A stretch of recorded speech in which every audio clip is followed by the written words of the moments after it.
All right, and still to come on Worldwide Exchange, the business of play. We're going to take a look at what the $22 billion per year U.S. toy industry is planned to keep the money coming in 2012. Don't go away.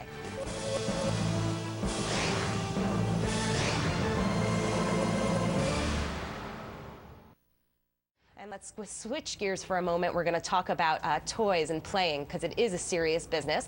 And attendees at this year's New York Toy Fair will also tell you that it's a business worth nearly $22 billion annually in the United States. Joining us now to talk more about it is Paul Dedrick, president of Buffalo Games. Paul, let's talk about the toy industry, because to me it seems relatively recession-proof, okay? If you have a screaming 2-year-old and you can offer them a board game, which is relatively cheap, to try to assuage whatever it is that's bothering them, it doesn't seem like the toy industry would be that affected by a down economy. Is that what you're seeing? That's what we see. I mean, board games are great value. They're entertainment. They're social interactive, type of thing where you can really enjoy your family and friends and stuff without spending the kind of money that you would have to do if you left the house. So for anywhere from $7 to $20, you really get a lot of entertainment value. Okay, and let's talk about the toy show, of course, this year, because it's an important step in terms of outlining the toy strategy for the rest of the year, right? That's correct. I mean, the holiday season just ended, but believe it or not, we're well into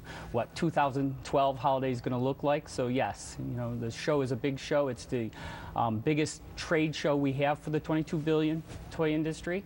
And it's really important to meet our buyers and show them what's new and what 2012 is going to look like. Paul, this is Carolyn in London. Obviously, you can't ignore the huge popularity of social and of video games. How has that affected your business? And my second question to you would be, can you really afford to go it alone? Can you afford not to tie up with a social media company, with a video games company?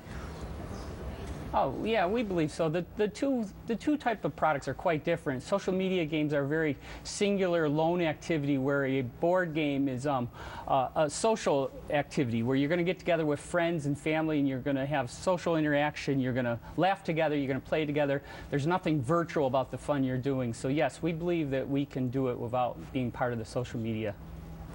But when you talk to the average American consumer who's still playing board games, how optimistic are they about the current economic environment? How willing are they to spend the extra dollar on the new board game when they might as well play last year's board game?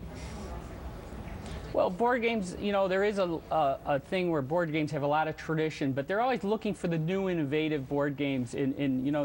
It is important to have new stuff, new content that they're interested in. So they're going to go out. The consumer, it's in their minds. I know that they are liking the new stuff that we have. We had Last Word last year, went over 1 million units, and truth be told, and likewise had double-digit gains in percentages. So the consumers are still buying new products.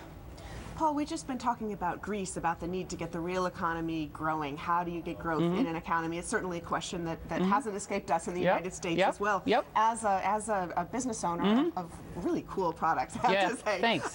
What are the kind of things that you would like to see that would help your business grow? What makes you more confident about the economy? One of the things we've done, we outsourced our products for many, many years, and about 10 years ago we focused on insourcing our products and creating a manufacturing facility in the U.S. to service our retail partners better. So we are getting closer to our retail partners with just-in-time inventory and stuff. So that's important to our business model. It's really getting the stuff out the door today and into the retailer's hands.